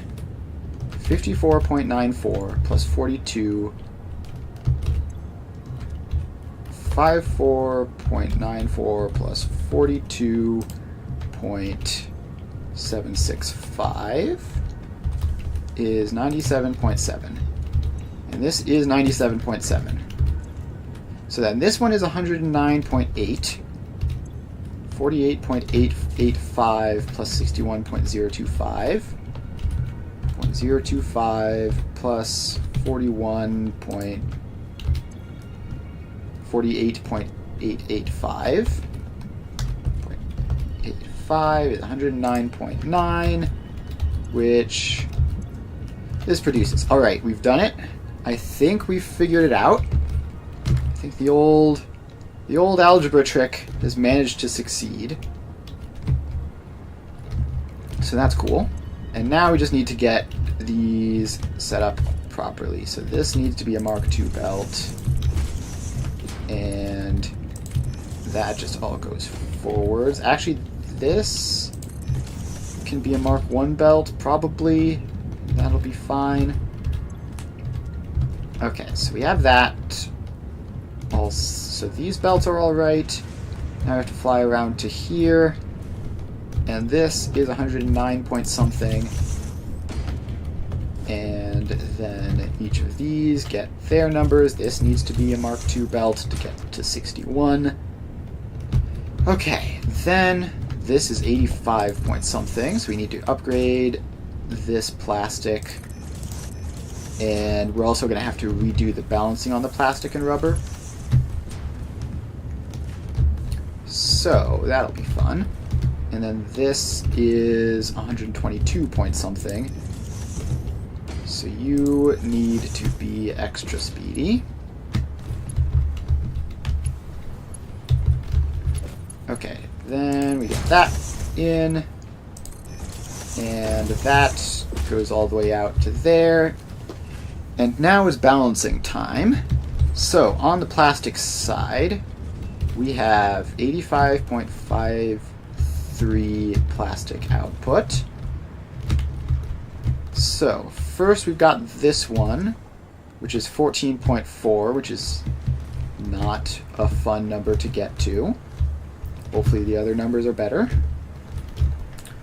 So then we have this one, which is just nice clean 60. We love to see that.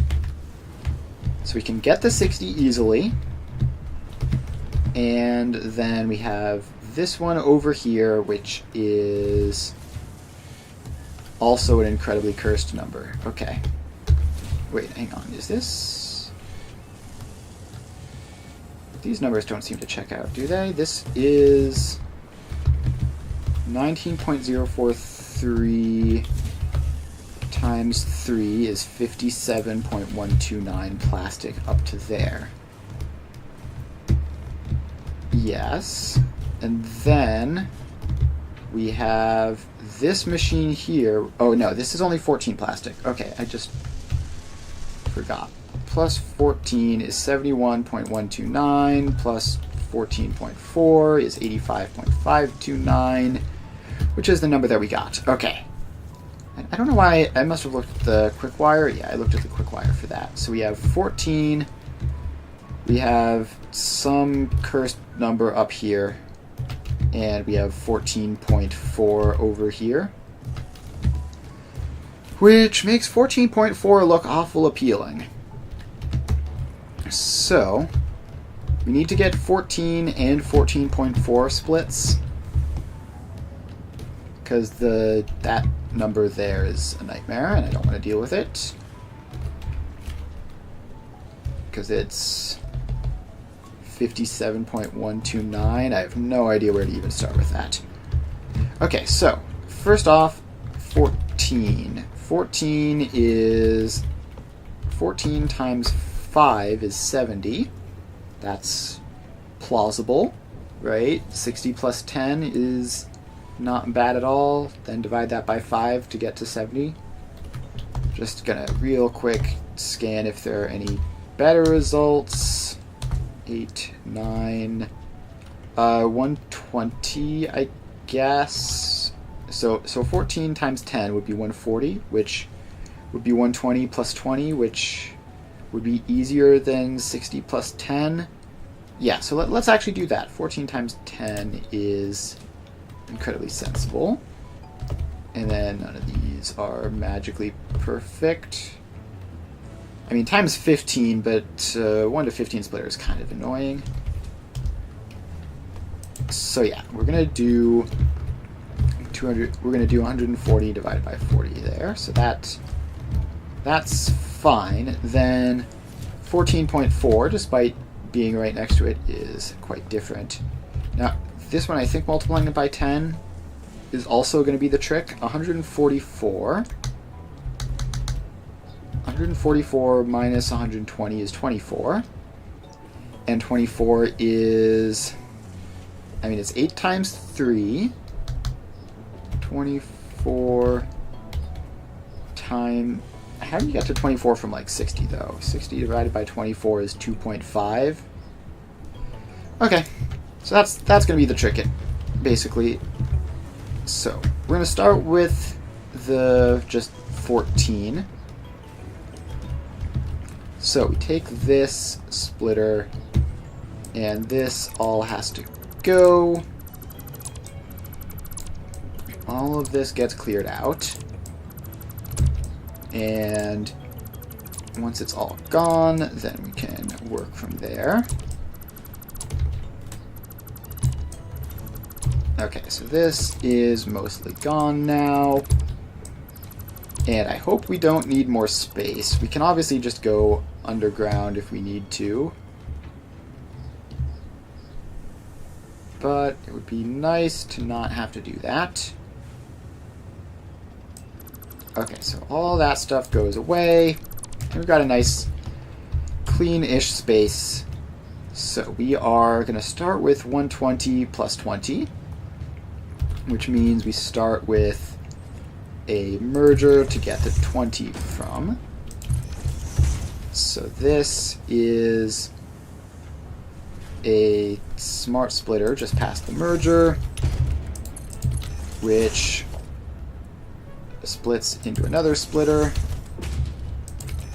And this one sends 2/3 back. So that's 1/3. That's 2/3 go back. And then 1/3 goes forward. Combines up with that Mark II belt. So this is 140.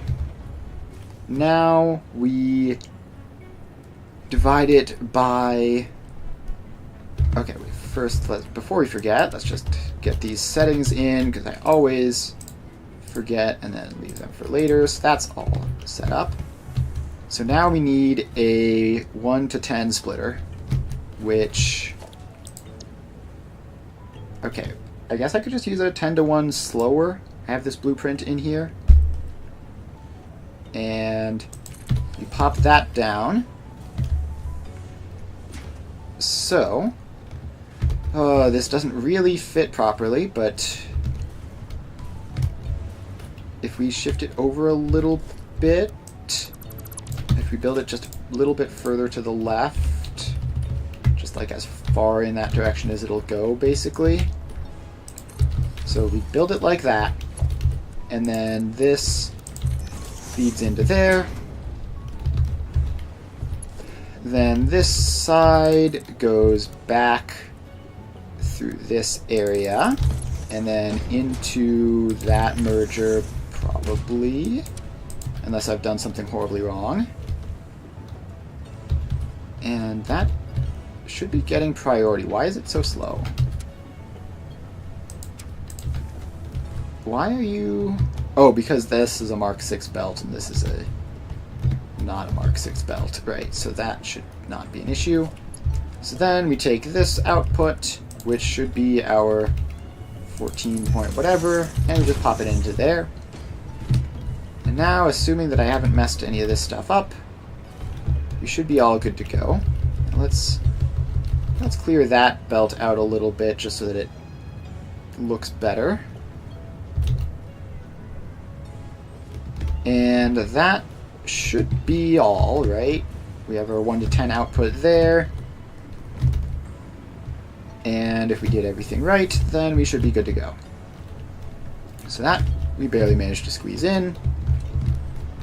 Next, we need our 144, which is... We just have to get to 144, then put it through another one of those 1 to 10s. So that is this one. And then that center overflow can still just be the overflow. I don't know why we needed that smart splitter in there. Alright, so this goes away. We tear all of this previous balancing out. And then we just sort of move around with that dismantle setting. So now that's all out of the way. Then we clear everything all out. Okay, so 144 goes in.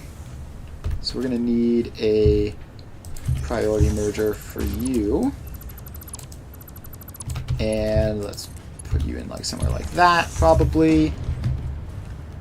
So you're the merger, then you're going to be the splitter. And how did I do this? 20, was it really 24 times 5? Or 24 times 6?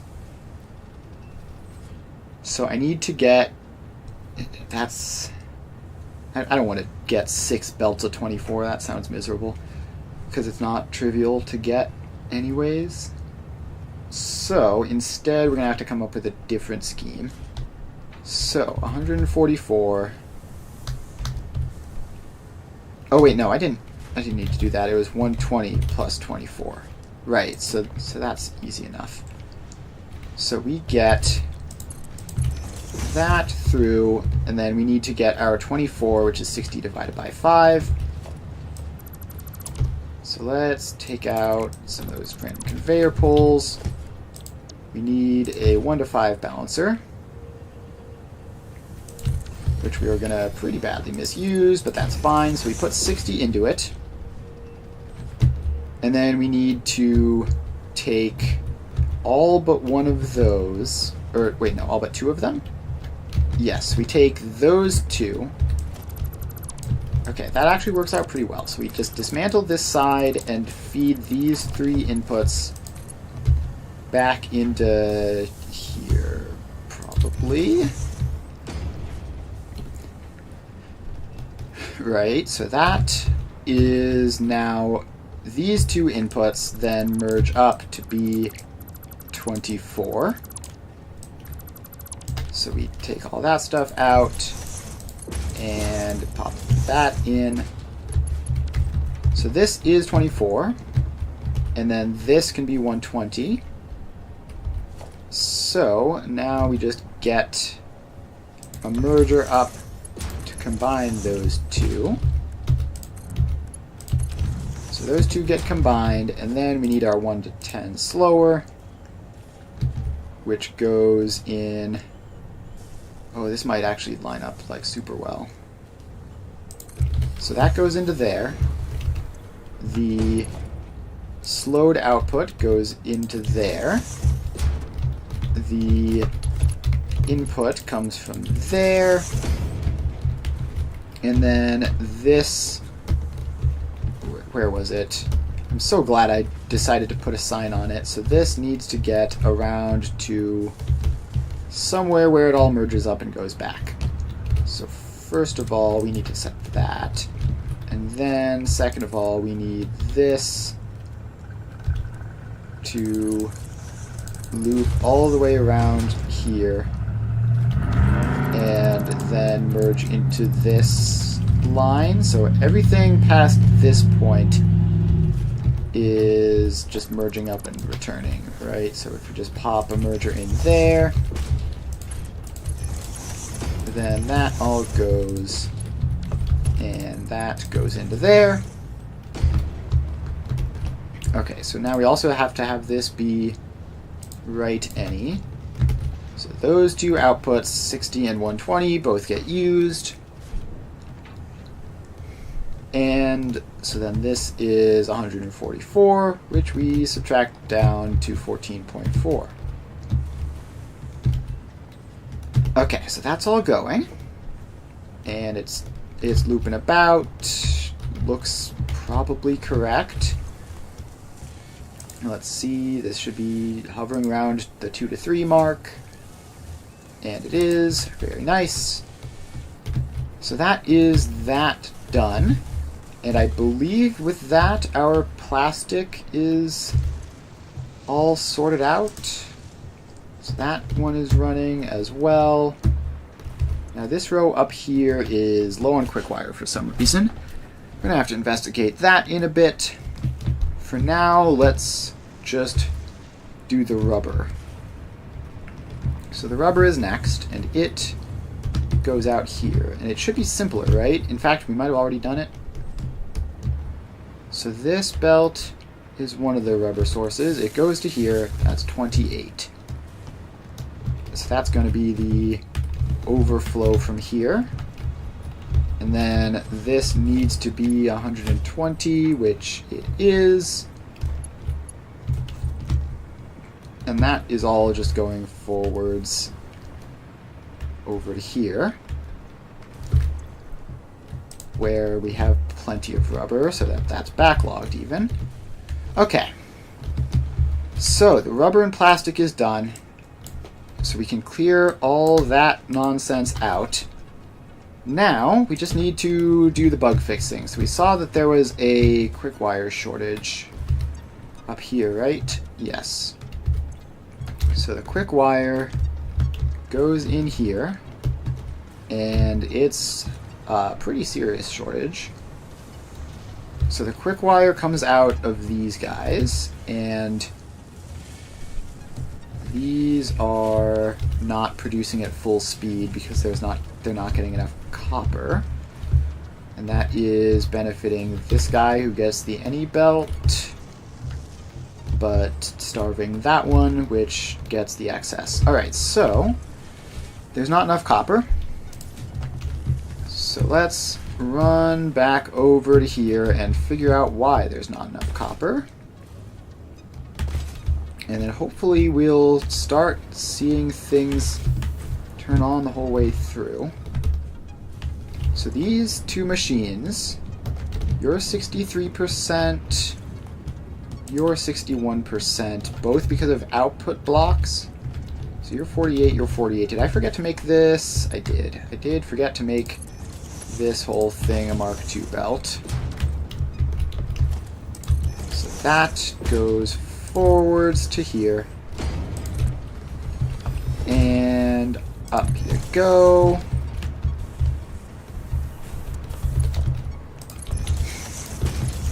Alright, then a little bit further.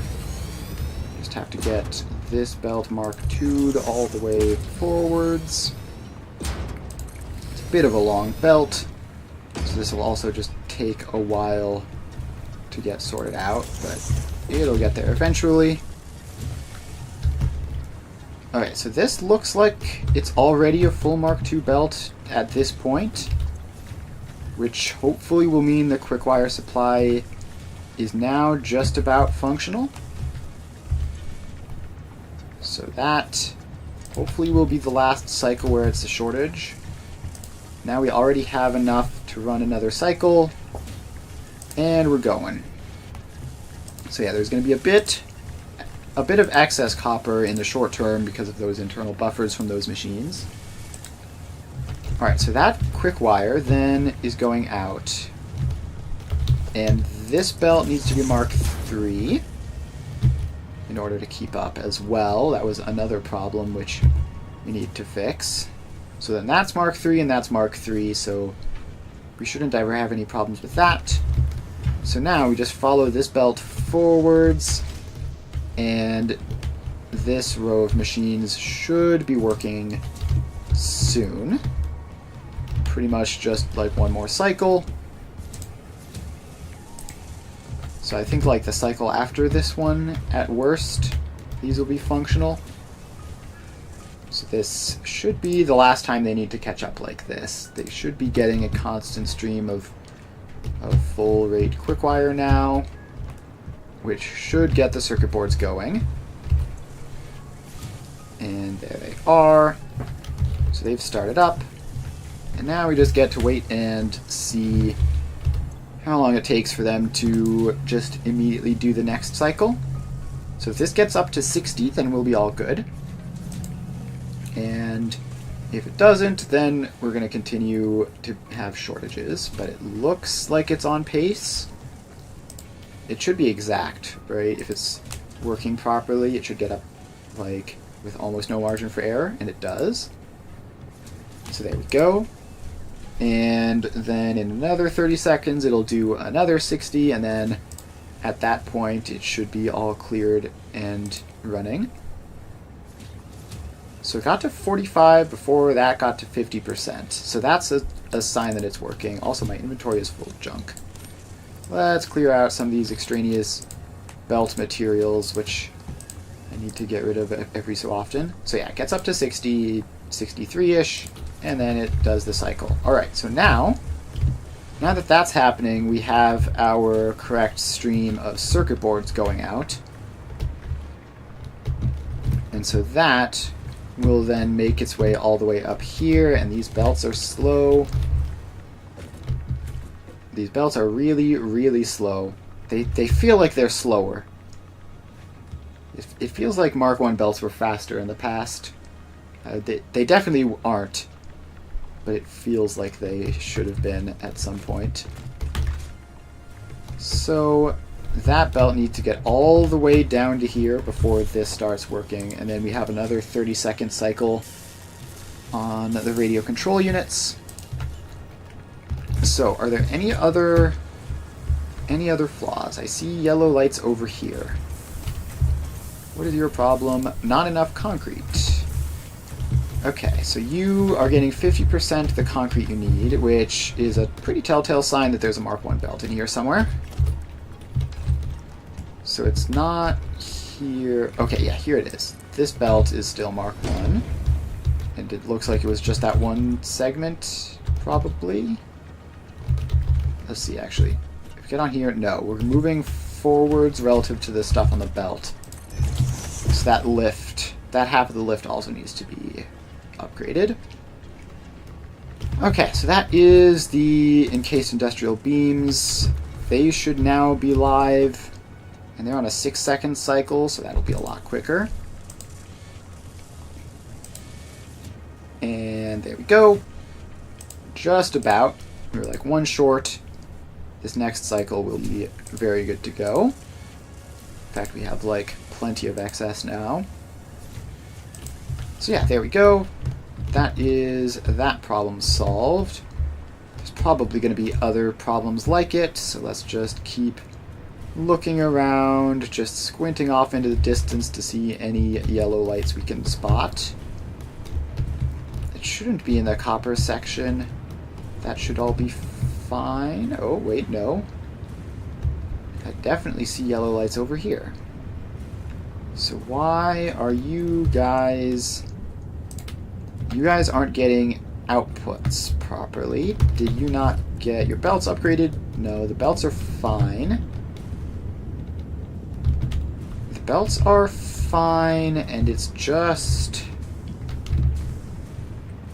Is there something wrong with this belt past this point? So all the way up to here, these guys are running out. And, oh, yes, so this never got upgraded. And it looks like that was the only bit that needed to be upgraded. That lift is Mark 6. And now it looks like this is all flowing through at full speed. So yeah, now these guys are running and they're on a super fast cycle. So that is now all cleared. So problem solved. It'll take a while for those machines to empty out their internal buffers. And so that will be a little bit before they start showing as blue all the time, but it should get there eventually. Here's a yellow light. What is your problem? You don't have enough plastic. So you are the AI limiters that we had just set up. So you're supposed to be getting 14 plastic per minute. And instead, you are not getting 14 plastic per minute. So this loop is looping. Oh, I see. This needs that. That belt didn't get built. So that'll be the extra 20 forwards to get that up to full speed. So that should have the AI limiters done. This is 100%. Check over here. You are at 100%. Somehow, I guess you had a stockpile of AI limiters. And yeah, those stockpiles are going to make it harder to see where problems exist. But it's not a huge deal. So everything looks like it is going a whole lot better now. So we check up to here. The radio control units are probably getting their full supply of circuit boards at this point.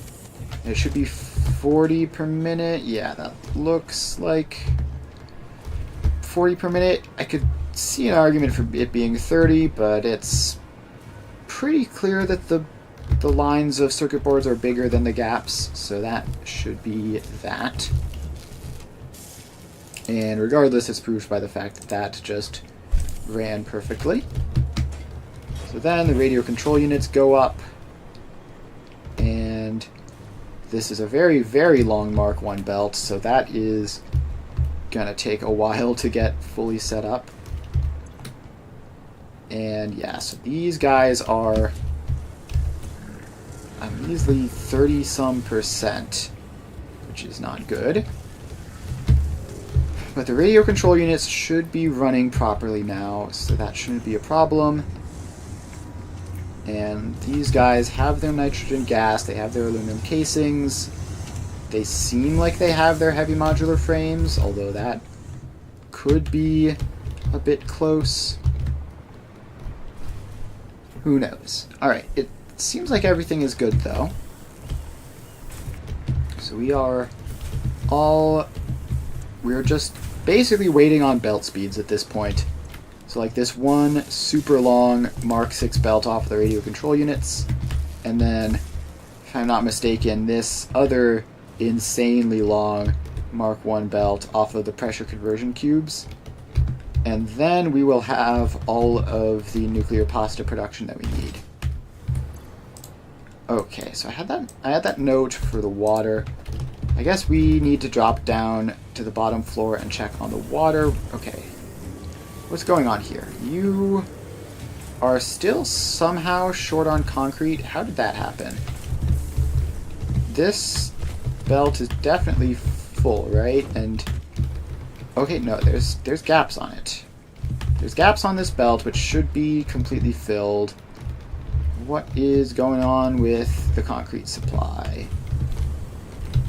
So we've got you at 80% and you at 100%. So yeah, we need to work on the water then.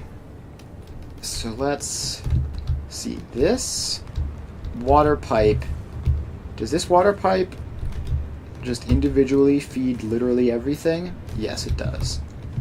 Okay, so let's tally up the amount of water. We've got 51.9, 200 something. So that's a lot. So that batch is like 250. And then we go forwards to here. So now we're at like 275. Then we go forwards to here. Now we're at like 310-ish. 340-ish. That's probably just going to bring us up to 380, 410, and then 600. Yeah, so we need another water pipe.